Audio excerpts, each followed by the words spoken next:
بسم اللہ الرحمن الرحیم۔ انشاءاللہ آج ہم کریں گے سورۃ الماعون۔ اس کا ترجمہ پہلے دیکھ لیتے ہیں۔ اعوذ باللہ من الشیطان الرجیم، بسم اللہ الرحمن الرحیم۔ ارأیت، حمزہ جیسے الف اور زبر ہے شروع میں، جس کا مطلب ہوگا کیا۔ رأیت، تو نے دیکھا، الذی، اس شخص کو جو یکذب، جھٹلاتا ہے، بالدین، جزا کے دن کو یعنی کہ قیامت کو۔ فذالک، شروع میں فا ہے جس کا معنی ہوگا پس، ذالک یہ وہی ہے، الذی جو، یدعو دھکے دیتا ہے، الیتیم یتیم کو، ولا اور نہ ہی، یحد ترغیب دلاتا ہے یا موٹیویٹ کرتا ہے، اعلی اوپر، طعام کھانا کھلانے، المسکین فویل تباہی ہے، للمصلین لام ہے شروع میں جس کے لیے ہوگا لیے، مصلین ایسے نمازیوں کے، الذین وہ جو، ہم وہ، عن سے، صلاتی نماز، ہم اپنی، ساہون غافل ہیں، الذین وہ لوگ، ہم جو، یراؤن ریاکاری کرتے ہیں، اور یمنعون نہیں دیتے یا منع کرتے ہیں، روکے رکھتے ہیں، الماعون برتنے کی چھوٹی چیزیں۔ انشاءاللہ اب تفسیر کی طرف آتے ہیں۔ بسم اللہ الرحمن الرحیم، رب اشرح لی صدری ویسر لی امری واحلل عقدۃ من لسانی یفقہوا قولی، رب یسر ولا تعسر وتمم بالخیر۔ اس کی سورۃ الماعون کی تفسیر ہم دیکھتے ہیں تو سورۃ ماعون کا جو معنی ہے یہ ہے، ماعون کا لفظ اس کو کہتے ہیں تھوڑی سی چیز کو، اور اس سورہ کے اور بھی نام ہیں، ایک اس کا نام ہو گیا ماعون، ایک ہو گیا سورہ الدین، اور ایک اس کا ہے سورۃ الیتیم، یہ بھی کہا جاتا ہے اس کو۔ یہ سورہ جو ہے یہ بیسکلی دو حصوں میں ڈیوائڈ کی گئی ہے۔ پہلا حصہ جو ہے وہ اس کی آیات 1 سے 3 جو مکی ہیں، اور اس کا دوسرا پارٹ جو ہے 4 سے 7 آیات وہ مدنی ہے۔ اب اس کے شان نزول تھوڑا سا ہم دیکھتے ہیں کہ اس کا شان نزول کیا تھا اس سورہ کے اترنے کا۔ تو اس کا واقعہ جو ہے وہ یہ کہ ابو جہل جو تھا وہ ایک یتیم کا گارڈین تھا، تو وہ بچہ ایک روز اس حالت میں اس کے پاس آیا کہ اس کے بدن پر کپڑے تک نہ تھے۔ اس نے التجا کی کہ اس کے باپ کے چھوڑے ہوئے مال میں سے وہ اسے کچھ دے دے، لیکن اس ظالم نے اس کی طرف کوئی بھی توجہ نہ کی، اور کھڑے کھڑے آخرکار وہ مایوس ہو کے پلٹ گیا۔ تو قریش کے سرداروں نے شرارت سے اس سے کہا کہ محمد صلی اللہ علیہ وسلم کے پاس جا کے نہ شکایت کرو کہ وہ ابو جہل سے سفارش کر کے تمہیں تمہارا مال دلوا دیں۔ بچہ جو تھا وہ ظاہر نا واقف تھا، تو اس کو اندازہ نہیں ہوا کہ یہ میرے ساتھ کیا کر رہے ہیں، تو وہ سیدھا نبی صلی اللہ علیہ وسلم کے پاس پہنچا، اپنا حال بیان کیا۔ آپ اسی وقت کھڑے ہوئے اور اس بچے کو لے کر اس کے ابو جہل کے پاس پہنچے۔ آپ کو دیکھ کر اس نے آپ کا استقبال کیا۔ جب آپ نے فرمایا کہ اس بچے کا حق اسے دو، تو وہ فوراً مان گیا اور اس کا مال لا کر اس کو دے دیا۔ تو قریش کے جو سردار تھے وہ اس میں لگے ہوئے تھے کہ ہم دیکھیں اب کیا ہوتا ہے ان دونوں کے درمیان۔ وہ ان کا خیال تھا کہ شاید کوئی لڑائی جھگڑا کچھ ہو جائے گا ان کے آپس کے درمیان میں، لیکن انہوں نے دیکھا تو بہت حیران ہوئے کہ کچھ بھی نہیں ہوا، بلکہ اس نے بڑے آرام سے وہ پورا مال جو تھا اس بچے کے حوالے کر دیا۔ تو وہ لوگ حیران ہو کے ابو جہل کے پاس آئے اور اس کو کہا کہ تم اپنے دین سے پھر گئے ہو۔ تو اس نے کہا کہ خدا کی قسم میں نے اپنا دین نہیں چھوڑا، مگر مجھے ایسا معلوم ہوا ہے کہ محمد صلی اللہ علیہ وسلم کے دائیں اور بائیں ایک ایک حربہ ہے جو میرے اندر گھس جائے گا، اور اگر میں نے ذرا سی بھی ان کی مرضی کے خلاف کوئی حرکت کی تو یہ میرے اندر چلا جائے گا۔ اس واقعے سے ہمیں کیا پتہ چلتا ہے کہ اس زمانے میں عرب کے لوگ جو تھے بہت زیادہ ترقی یافتہ اور معزز قبیلے تک کے بڑے بڑے سردار جو تھے ان کا بھی یتیموں کے ساتھ کیا احوال تھا، یعنی کہ وہ کس طرح کا رویہ رکھتے تھے یتیموں کے ساتھ، یا جو مسکین لوگ ہوتے ہیں، بے یار و مددگار ہوتے ہیں، تو وہ لوگ ان کے ساتھ کس قسم کی ٹریٹمنٹ کیا کرتے تھے۔ تو یہ ہمیں پتہ چلا، اور اس کی یہ جو چیز تھی، یہ واقعہ تھا، یہ بیسیکلی ریزن بنا ہے اس سورہ کے اترنے کا۔ اس کا موضوع اور یا سبجیکٹ اس کا ہم دیکھیں تو میں نے جیسے آپ کو بتایا کہ شروع کی 3 آیات اس کی جو ہیں وہ مکی ہیں، اور وہ 3 آیات جو ہیں یہ کفار کی حالت کو بیان کرتی ہیں، اور ایسے کفار جو اعلانیہ جو ہے نا آخرت کو جھٹلاتے ہیں، یعنی کہ ان کا آخرت پہ کوئی یقین نہیں، آخرت کو نہیں مانتے وہ۔ اور اس کے آگے جو اگلی 4 آیات ہیں اس میں وہ ہپوکریٹس ہیں، منافق لوگ، ان کا بیان کیا گیا ہے کہ جو بظاہر تو مسلمان ہیں مگر دل میں آخرت اور اس کی جزا سزا کا کوئی تصور نہیں رکھتے۔ یعنی کہ پہلے والی 3 جو ہیں وہ تو بالکل وہ کفار کے بارے میں ہیں، اور یہ آخری جو 4 ہیں یہ منافقین کے بارے میں ہے یہ والی آیات۔ اب اس کی پہلی آیت میں کہا جا رہا ہے کہ کیا تم نے دیکھا اس شخص کو جو آخرت کی جزا و سزا کو جھٹلاتا ہے۔ بظاہر تو خطاب دیکھیں اس کا نبی صلی اللہ علیہ وسلم سے ہے، مگر اللہ تعالیٰ کا جو یا قرآن میں اللہ تعالیٰ نے ایک بتانے کا سٹائل ہے وہ اس طرح سے ہے کہ جس سے ہر صاحب عقل اور سوچنے سمجھنے والے شخص کو مخاطب کیا جا رہا ہے۔ اور دیکھنے کا مطلب آنکھوں سے دیکھنا بھی ہے، کیونکہ جو چیزیں آگے بتائی جا رہی ہیں تو وہ تو آنکھوں سے بندہ دیکھ سکتا ہے نا کس طرح کا ٹریٹمنٹ کیا جا رہا ہے، اور اس کا مطلب جو ہے جاننا سمجھنا اور غور کرنا بھی ہے کہ آپ اس پہ غور و فکر کریں۔ اس کا ایسے ہی معنی جیسے انسان کہہ رہا ہوتا نا کہ ہاں میں دیکھ رہا ہوں، یعنی کہ میں اس کا اندازہ لگا رہا ہوں، جانچ پڑتال کر رہا ہوں، تو اس میں آپ ایکچوئل آنکھوں سے تو نہیں دیکھ رہے ہوتے، اس میں آپ اپنے دل کی آنکھ سے دیکھ رہے ہوتے ہیں۔ اسی کا جو اگلا پارٹ ہے یکذب بالدین، وہ جھٹلاتا ہے بالدین، دین کا جو لفظ ہے یہاں پہ اس کے 2 معنی ہو سکتے ہیں۔ اس کا ایک معنی دین بھی ہے اور دوسرا معنی اس کا جزا و سزا بھی ہے، آخرت کی جو ہوتی ہے۔ تو یہ دونوں معنی جو ہیں اس سے مراد ہے، لیکن یہاں پر دیکھا جائے اگر تو زیادہ جو میک سینس کرتا ہے اس میں وہ جزا و سزا کی ہے کہ آخرت میں جو سزا جزا ملے گی انسان کو، وہ اس کے بارے میں یہاں پہ زیادہ ذکر ہے۔ اب اس سے اگلی آیت دیکھیں، آیت نمبر 2 میں فَذَلِكَ الَّذِي يَدُعُّ الْيَتِيمَ، یعنی کہ یہ وہی تو ہے، یعنی کہ بتایا کیا جا رہا ہے کہ پچھلی آیت میں ہم نے جس کا پڑھا نا کہ کون ہے جو جزا سزا کو آخرت کی جھٹلاتا ہے، تو آگے بتایا جا رہا ہے کہ وہی تو ہے جو یتیم کو دھکے دیتا ہے۔ تو اب اس سے اگر ہم دیکھیں تو بتانے کا مقصد یہ کس طرح سے ہو جاتا ہے کہ جیسے کیا تم نہیں اگر جانتے نا تو تمہیں پتہ چل جائے کہ یہ وہی شخص ہے جو اس طرح کے کام کرتا ہے۔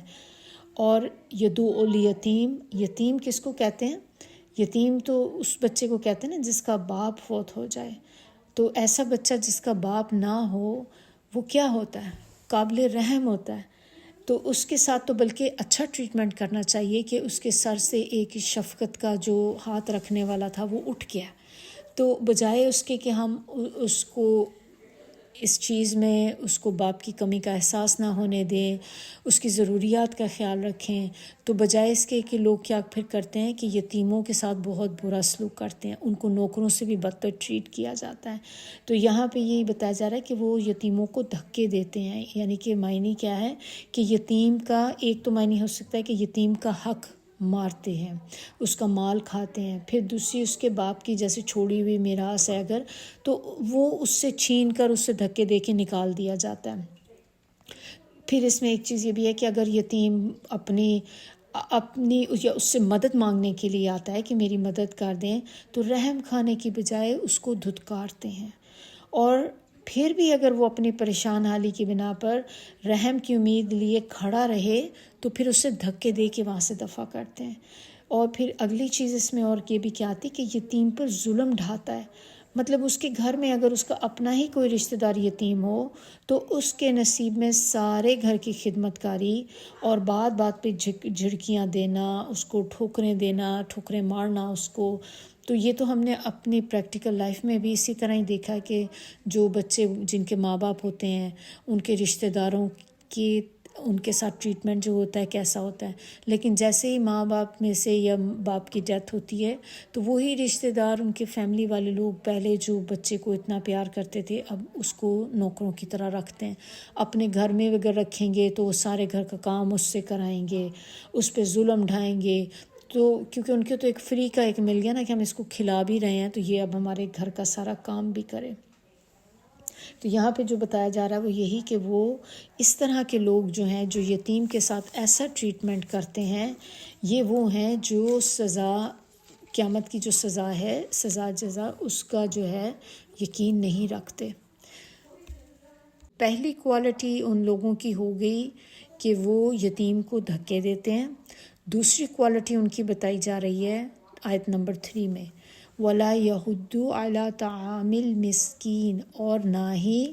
وہ ترغیب دیتے ہیں یا موٹیویٹ کرتے ہیں یتیم کو کھانا کھلانے کے لیے. تو یعنی کہ ایک تو اس میں کیا بات ہوتی ہے کہ خود بھی نہیں کھلا رہے، پھر ایک تو ہوتا ہے کہ آپ خود کھلا نہیں سکتے تو چلیں آپ کسی اور کو موٹیویٹ کر دیں، کسی اور کو انکریج کریں کہ وہ بندہ جو ہے بہت غریب ہے، اس کے پاس کھانے کو کچھ نہیں ہے، آپ اس کو دیں. تو اس سے ہمیں جو بات یہ پتہ چلتی ہے کہ آپ خود بھی کام کریں اور دوسروں کو بھی اس کی طرف موٹیویٹ کریں، اور اگر خود نہیں بھی کر سکتے تو چلیں کم از کم آپ دوسروں کو کر دیں. لیکن یہاں پہ جو ورڈز کی تھوڑی سی اللہ تعالیٰ نے جو سلیکشن ہے بڑی انٹرسٹنگ ہے کہ اگر دیکھیں اس کا معنی کیا ہوتا ہے. اطعام المسکین، ایک ورڈ ہوتا ہے طعام المسکین جو اللہ تعالیٰ نے یہاں پہ یوز کیا، اور ایک ہوتا ہے اطعام المسکین. تو اللہ تعالیٰ نے جو الفاظ استعمال کیے ہیں طعام المسکین، یعنی کہ وہ ترغیب نہیں دلاتے مسکین کا کھانا دینے پہ. یہ نہیں کہا کہ مسکین کو کھانا دینے پہ، بلکہ کہا جا رہا ہے کہ مسکین کا کھانا. تو کا مطلب تو یہ ہوتا ہے کہ یہ اس کا ایک جیسے ریزروڈ ہے، اس کے لیے ایک اس کا حق ہے یہ. تو یہ جو معنی یہاں پہ بتایا جا رہا ہے نا کہ مسکین کو جو کھانا دیا جاتا ہے وہ دینے والے کا کھانا نہیں ہوتا، بلکہ اسی مسکین کا کھانا ہوتا ہے جو اللہ تعالیٰ نے اس کے کھانے میں ڈالا ہوا ہے، اور اس کا حق ہے جو دینے والے پر عائد ہوتا ہے. اور دینے والا کوئی بخشش نہیں دے رہا بلکہ اس کا حق ادا کر رہا ہے اس بندے کا. تو جب بھی کھانا مسکین کو کھلائیں تو یہ سوچ کے کھلائیں کہ اللہ نے ہمارے رزق کے اندر دوسرے لوگوں کا بھی رزق رکھا ہے، دوسرے لوگوں کا کھانا بھی ہمارے کھانے میں شامل ہے. اور اگر ہم ان کو کھانا کھلاتے ہیں تو ہم ان پہ کوئی احسان نہیں کر رہے، بلکہ اللہ نے وہ چیز ہمارے کھانے میں ڈالی ہے اور ہم ان کو صرف ان کا حق ادا کر رہے ہیں. اور اگر ہم یہ کام نہیں کرتے تو پھر ہم اس میں گناہ گار ہوتے ہیں کہ ہم اپنے کھانے سے ان کا حصہ نہیں دے رہے، کیونکہ یہی تو انسان کا ٹیسٹ ہے. اور یہ بات ہمیں کیسے پتہ چلتی ہے کہ دوسروں کا حق ہمارے مال میں ہے، ہمارے کھانوں وغیرہ میں، ان چیزوں میں، رزق میں ہے. تو سورہ زاریات کی آیت نمبر 19 ہے جس میں اللہ تعالیٰ فرماتے ہیں وَفِي أَمْوَالِهِمْ حَقٌّ لِلسَّائِلِ وَالْمَحْرُومِ، اور ان کے مالوں میں سائل اور محروم کا حق ہے. تو یہ مسکین کا جو ورڈ ہے نا، مسکین کس کو کہتے ہیں تھوڑا سا یہ جان لیتے ہیں کہ مسکین ضرورت مند، مفلس، بے کس، بے سہارا، بے آسرا، غریب، فقیر، یہ اس طرح کے جو لوگ ہوتے ہیں ان کو مسکین کہا جاتا ہے. ہونا کیا چاہیے کہ ان کی ہمیں فکر کرنی چاہیے، ہمیں ان کے بارے میں سوچنا چاہیے کہ ان کو کچھ کھانا ملا ہے یا نہیں کھانا. اور اس کے بجائے الٹا ہم کیا کرتے ہیں کہ ان کو بھی ہم ڈانٹ دیتے ہیں، نہ ان کو کھلاتے ہیں. اور کون ہوگا جو ایسا کام کرے گا؟ کون ہے جو مسکین کا خیال نہیں رکھے گا؟ یہ وہی لوگ ہیں جن کا آیت نمبر 1 میں ذکر کیا جا رہا ہے کہ جو شخص آخرت کے جزا سزا پہ یقین نہیں رکھتا وہی شخص ہے جو اس قسم کا کام کرتا ہے. آخرت کی فکر کیا ہوتی ہے؟ آخرت کی فکر سے کیا فائدہ ہوتا ہے؟ جب انسان کو آخرت کی فکر لگ جاتی تو اس کے اعمال بدل جاتے ہیں. اس کی ہر چیز کرتے وقت اس کے ذہن میں یہی ہوتا ہے کہ کل کو میں اس کا جواب مجھے اللہ تعالیٰ جب مانگیں گے تو میں کیا جواب دوں گا. اور یہ آخرت کی فکر جو ہے انسان کو نیک اعمال کی طرف لے کر جاتی ہے.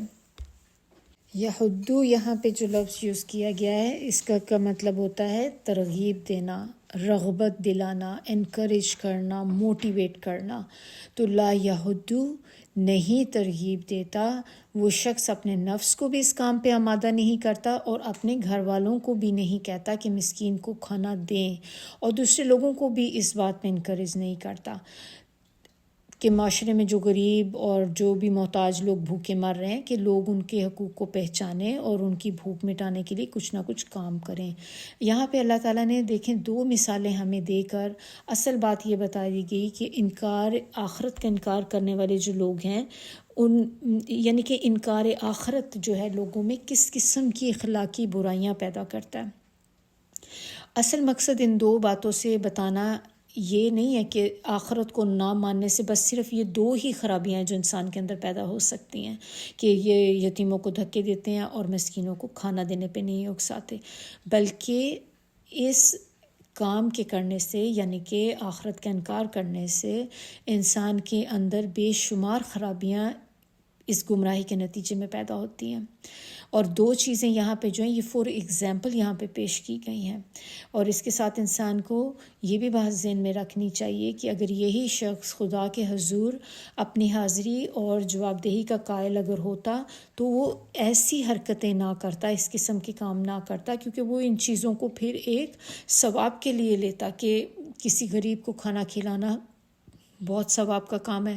تو وہ پھر بھاگتا ایسے کاموں میں. اور یتیم کے بارے میں تو ہمیں بہت ساری احادیث سے پتہ چلتا ہے کہ نبی صلی اللہ علیہ وسلم نے ہمیں اس کے لیے کہا ہے کہ یتیم کے ساتھ آپ بہت اچھا ٹریٹمنٹ کریں، کہ اپنے انگلیوں سے بھی انہوں نے بتایا تھا کہ جو یتیم کی پرورش کرتا ہے وہ میرے ساتھ اس طرح ہوگا جنت میں، 2 انگلیاں ساتھ ساتھ کھڑی کر کے انہوں نے کہا تھا. اور گھروں میں بھی بتایا تھا کہ بہترین گھر وہ ہے جس میں کسی یتیم کی پرورش کی جاتی ہے، اور وہ پرورش اس طرح کی نہیں جیسا ہم ابھی ذکر کر چکے ہیں کہ اس کو نوکروں کی طرح رکھا جا رہا ہے، کھانے کو نہیں دیتے، سارا کام اس سے کرا رہے ہیں، بلکہ اس کو اپنی اولاد کی طرح گھر پہ رکھا جائے. جس طرح اپنی اولاد کے ساتھ محبت کی جاتی ہے اسی طریقے سے ان کے ساتھ بھی ٹریٹمنٹ کیا جائے. اب اس کے مقابلے میں اگر آپ دیکھیں کہ یہ اللہ تعالیٰ نے ہمیں بتا دیں کہ آخرت کا جو انکار کرتے ہیں ان کے جو کریکٹرسٹکس ہیں وہ یہ ہیں. اب اسی طرح جو آخرت پہ یقین رکھتے ہیں ان کے کریکٹرسٹک جو ہمیں ہیں وہ ہمیں سورہ عصر اور سورہ بلد سے پتہ چلتے ہیں، جس میں اللہ تعالیٰ فرماتے ہیں وَتَوَاسَوْا بِالْمَرْحَمَةِ، یعنی کہ وہ ایک دوسرے کو خلق خدا پہ رحم کرنے کی نصیحت کرتے ہیں، اور دوسری وَتَوَاسَوْا بِالْحَقِّ، اور وہ ایک دوسرے کو حق پرستی اور ادائے حقوق کی نصیحت کرتے ہیں. اس کے بعد اگلی جو ہمارے پاس آیات 3 جو آگے کی آ رہی ہیں یہ ان کے بارے میں آ رہی ہیں جو منافق ہیں. تو منافق لوگوں کے بارے میں اب کیا آ رہا ہے کہ آیت نمبر 4 میں فویل للمصلین،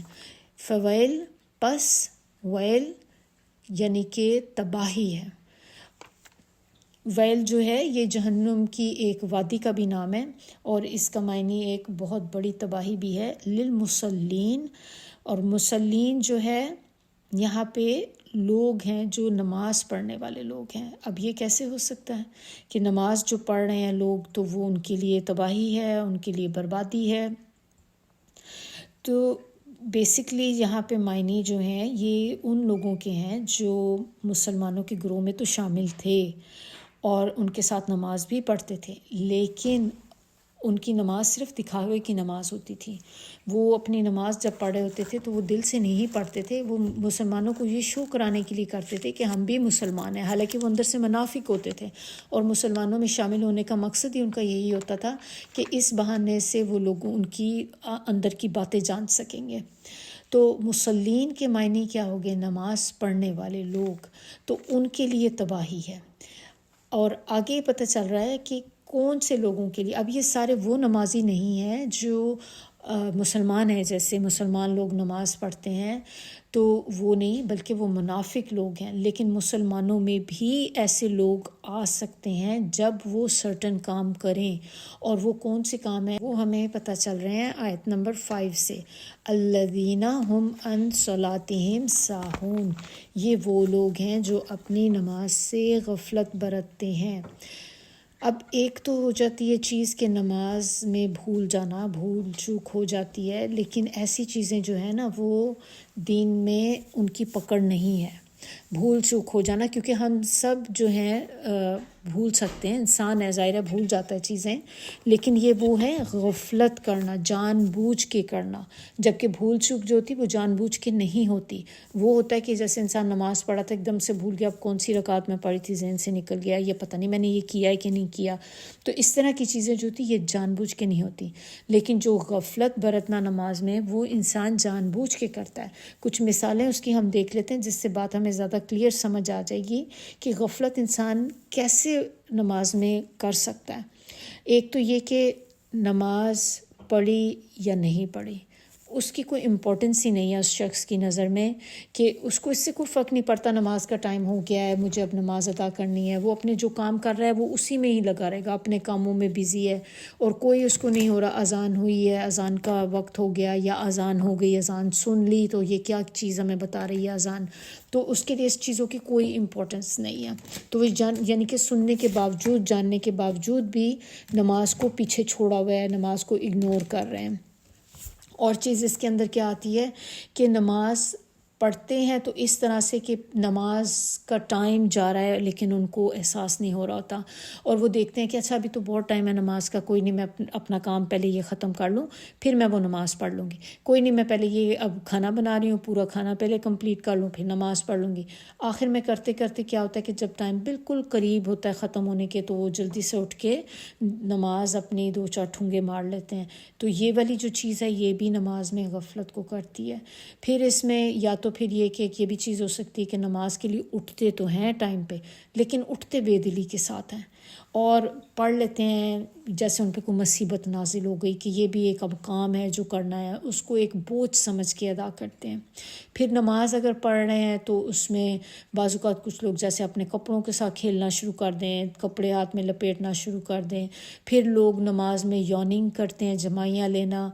پھر اس میں نماز ایسی پڑھنا کہ جس میں آپ کی کنسنٹریشن ہی نہ ہو، نماز میں آپ کا جیسے خشوع کہتے ہیں کہ نماز میں آپ یہی نہیں آپ کو پتہ آپ پڑھ کیا رہے ہیں نا، وہ ایک آپ کی ہیبٹ بنی ہوئی ہے نماز پڑھنا، تو آپ ہیبٹ کے طور پہ یا ریفلیکس کے طور پہ جب نماز پڑھیں گے تو پھر اس میں آپ کو یہ بھی نہیں پتہ ہوگا کہ آپ نے نماز میں پڑھا کیا ہے، لیکن آپ کی نماز ڈن ہو جائے گی، آپ فنش کر کے اٹھیں، لیکن آپ کو کوئی پوچھے آپ نے کیا پڑھا، آپ کو یہ بھی نہیں بعض اوقات یاد ہوتا کہ میں نے کون سی صورتیں اس میں پہلی رکعت اور دوسری میں پڑھی ہیں۔ پھر اس میں یہ بھی ایک چیز آ جاتی ہے کہ نماز جب پڑھ رہے ہوتے ہیں تو آپ کا دل جو ہوتا ہے وہ کہیں اور ہوتا ہے، یعنی کہ آپ اندر پلاننگ کر رہے ہیں، پوری اور باتیں سوچ رہے ہیں، اور اس میں یہ نہیں ان کا مقصد کہیں پہ بھی ہوتا ہے کہ اللہ تعالیٰ کی رضا کے لیے میں نماز پڑھ رہا ہوں اس لیے کہ اللہ نے مجھ پہ فرض کیے ہیں، بلکہ وہ اس کو ایک بوجھ سمجھ کے ایک ڈیوٹی سمجھ کے بس ایک ادا کر رہے ہوتے ہیں۔ پھر اس میں اور بھی چیزیں جیسے آ جاتی کہ نماز میں پاکی کا خیال نہ رکھنا، آپ کو یہی نہیں آپ اس چیز کا احساس کہ میرے کپڑے پاک صاف ہیں کہ نہیں ہیں، میرے قبلہ رو میں ہوں کہ نہیں، اور پھر نماز کی شرائط کا خیال نہ کرنا، نماز سے پہلے جیسے وضو ہے لازمی، اگر وضو ہی آپ کا پراپر نہیں ہے تو پھر آپ کی نماز ہی نہیں ہوگی، لیکن پھر بھی آپ اس کی کیئر نہ کریں اور جلدی جلدی آپ نے وضو کیا کہ نماز پڑھ لی، وضو ہی نہیں تھا ٹھیک آپ کا ہوا تو ظاہر نماز بھی آپ کی آگے نہیں ہوگی۔ تو نماز کی بیسکلی ایسے لوگوں کی جب زندگی میں آپ دیکھیں تو وہ کوئی ویلیو نہیں ہوتی ان کی لائف میں۔ اب اس کے مقابلے میں اگر آپ دیکھیں کہ نماز کی جو فکر کرتے ہیں لوگ، ان کی لائف کیا ہوتی، وہ ہر وقت اس چیز کا اپنا خیال کرتے ہیں کہ میں باوضو رہوں، پھر جب وہ کپڑے پہ بھی انہوں نے کپڑے پہنتے ہیں تو ان کا یہ ہوتا ہے کہ میرے کپڑے پلیت نہ ہو جائیں، تو ذرا سی بھی اگر غلاظت لگ جاتی ہے تو وہ فوری اپنے کپڑے بدل لیتے ہیں، کیونکہ انہیں کیا پتہ ہوتا ہے کہ آگے نماز کا ٹائم آئے گا، مجھے نماز پڑھنی ہے تو میرے ان کپڑوں میں نماز نہیں ہوگی۔ پھر اس کے ساتھ وہ اپنی نمازوں کو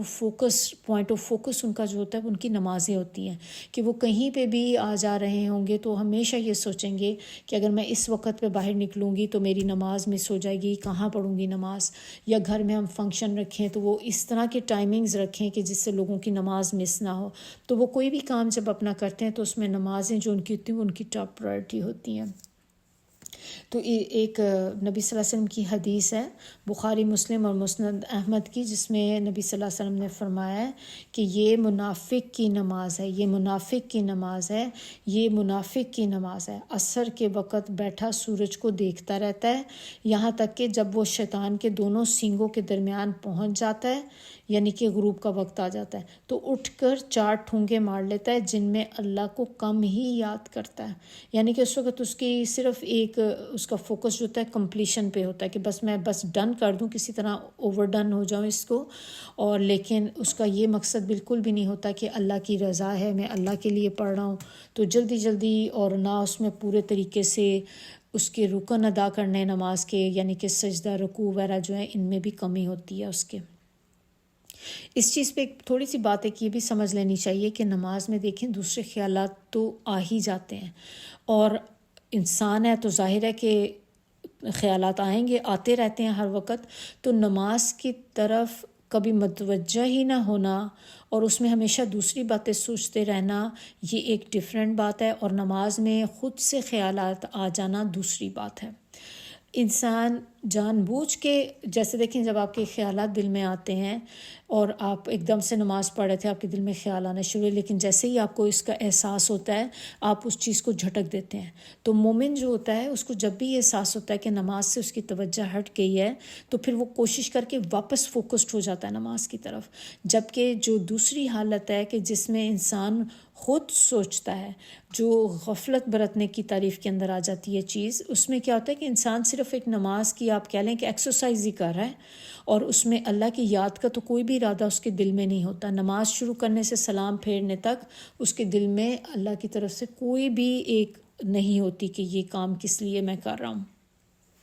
اب اس کے بعد اگلی آیت جو ہے اس میں ایک اور چیز ان کے بارے میں بتائی جا رہی ہے کہ یہ لوگ کیا کرتے ہیں کہ نمازیں جو پڑھ رہے ہوتے ہیں، الذین ہم یراؤن،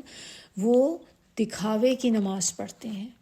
یعنی کہ ان کی ایک تو پہلے ہم نے پیچھے دیکھا کہ کس طرح کی ان کی نمازیں تھیں، اب اس میں یہ بھی بتایا جا رہا ہے کہ جب وہ نماز پڑھتے ہیں اگر، تو وہ ایسی نماز پڑھتے ہیں کہ جو محض دکھانے کے لیے ہوتی ہے لوگوں کو۔ تو دکھاوے کی نماز انسان کب پڑھتا ہے؟ وہ تب انسان پڑھتا ہے جب آپ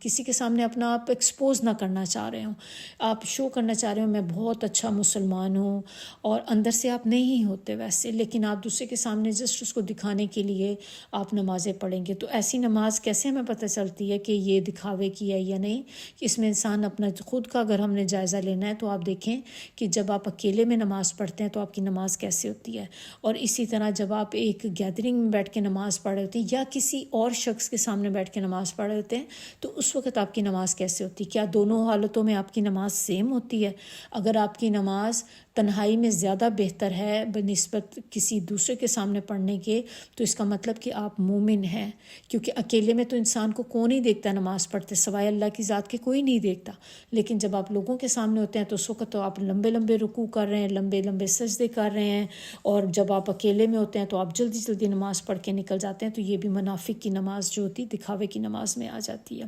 اللہ تعالی ہم سب کو اس سے محفوظ رکھے۔ پھر اس سے اگلی والی آیت جو ہے آیت نمبر 7، اس میں ہمیں بتایا جا رہا ہے وَيَمْنَعُونَ الْمَاعُونَ، منع کرتے ہیں عام استعمال کی چیزوں سے، جو عام روٹین کی دینے والی جو چیزیں ہیں، معمولی سے معمولی چھوٹی چھوٹی چیزیں جو ہیں ان سے بھی منع کرتے ہیں۔ تو اس میں بہت سے معنی معاون کے ہیں۔ نمبر 1 معنی اس کا ایک تو زکوٰۃ بھی ہے، نمبر 2 اس کا معنی ہے ہر برتنے والی چیز جو روزمرہ استعمال کی ہو، نمبر 3 ہر وہ چیز جو مانگنے والے کی مدد کے لیے دی جائے اور جو روک لی جائے۔ پھر نمبر 4 اس کے اندر ایک آتا ہے کہ بھلائی اور حسن سلوک، یہ چیزیں اس میں آ جاتی ہیں۔ اب اس سے مراد ہے زکوٰۃ، جو ہمیں پتہ چلتا ہے کہ حسن بصری، حضرت علی، ابن عمر، سعید بن جبیر، یہ انہوں نے بتایا کہ اس سے مراد زکوٰۃ ہے، جبکہ ابن عباس، ابن مسعود اور ابو مالک کہتے ہیں کہ اس سے، اور بھی بہت سے دوسرے حضرات کا قول ہے کہ اس سے مراد عام ضرورت کی اشیاء ہیں، جو جیسے کہ ہنڈیا، ڈول، کلہاڑی، ترازو، نمک، پانی، اس طرح کی چیزیں جو ہوتی ہیں نا، عام استعمال کی چیزیں، وہ ہیں جو عموماً لوگ ایک دوسرے سے مانگتے رہتے ہیں، اور چھوٹی چھوٹی چیزیں ہیں جو ہم لوگوں کو دیتے ہیں، یہ وہ ساری اس کے اندر آ جاتی ہیں۔ اس میں ابو ہریرہ کی ایک روایت سے ہے کہ انہوں نے کہا کہ نبی صلی اللہ علیہ وسلم نے خود اس آیت کی تفسیر یہ بیان کی ہے کہ اس سے مراد کلہاڑی، ڈول اور ایسی ہی دوسری چیزیں ہیں۔ اگر یہ روایت صحیح ہے تو غالباً یہ دوسرے لوگوں کے علم میں نہیں آئی ہوگی، ورنہ ممکن نہ تھا کہ پھر کوئی شخص اس آیت کی کوئی اور تفسیر کرتا۔ تو یعنی کہ اس آیت کی تفسیر سے ہمیں جو یہ بات پتہ چلتی وہ یہی کہ یہ نبی صلی اللہ علیہ وسلم نے جو بات ہمیں بتائی کہ چھوٹی چھوٹی ضرورت کی جو چیزیں ہیں وہ ہیں۔ اصل میں دیکھا جائے تو بات کیا ہے کہ معاون چھوٹی اور قلیل چیزوں کو کہتے ہیں کہ جس میں لوگوں کے لیے کوئی فائدہ ہو۔ اس لحاظ سے اگر آپ دیکھیں تو زکوٰۃ کیسے پھر اس میں آ جاتی ہے، تو زکوٰۃ اس طرح سے اس میں آتی ہے کہ زکوٰۃ جو ہوتی ہے وہ آپ کے پورے مال کے اوپر دی جاتی ہے، اور کتنی دی جاتی ہے؟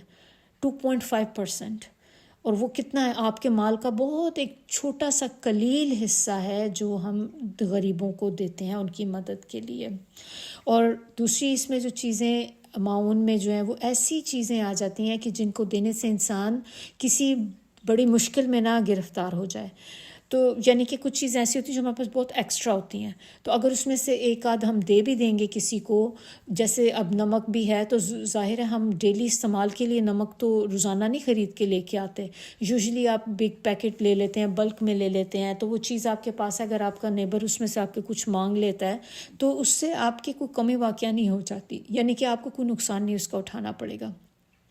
اور اس کے مقابلے میں کچھ چیزیں ایسی بھی ہوتی ہیں کہ جنہیں دے کر انسان خود مشکل میں پڑ جائے، یعنی کہ وہ آپ کے پاس خود وہ ضرورت کی ایک ہی چیز تھی اور اگر کوئی مانگ لے تو آپ اس کو وہ دے دیں تو پھر آپ خود مصیبت میں پڑ جائیں گے، تو ایسی چیز اس کے اندر نہیں آتی۔ تو معاون میں وہی چیزیں آتی ہیں جو بہت ہی قلیل چھوٹی، جو ضرورت کی عام روزمرہ استعمال کی ہوتی، جو آپ کے پاس ایکسیس میں بھی ہوتی ہیں۔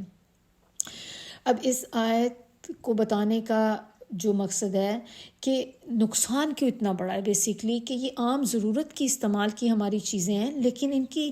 سزا اتنی بڑی کیوں ہے کہ ان کے لیے تباہی ہے۔ تو بیسیکلی یہ چیزیں جو ہیں یہ آپ اگر دیکھیں تو باہمی تعلقات کو خراب کرتی ہیں، میل جول کو کم کر دیتی ہیں، دلوں میں گھٹن پیدا کر دیتی ہیں، دلوں میں میل آ جاتا ہے، لوگوں کے لیے ناراضگیاں پیدا ہوتی ہیں۔ اور اس کے علاوہ اگر ہم زکوٰۃ کے طور پہ اس سے لیں تو زکوٰۃ تو دیکھیں ہے ہی فرض، کیونکہ ہمارے جو پلرز آف اسلام ہیں ان میں سے ایک پلر جو ہے وہ زکوٰۃ ہے، اور جو شخص اس کو زکوٰۃ عطا نہیں کرتا تو وہ بہت بڑا گناہ کرتا ہے۔ تو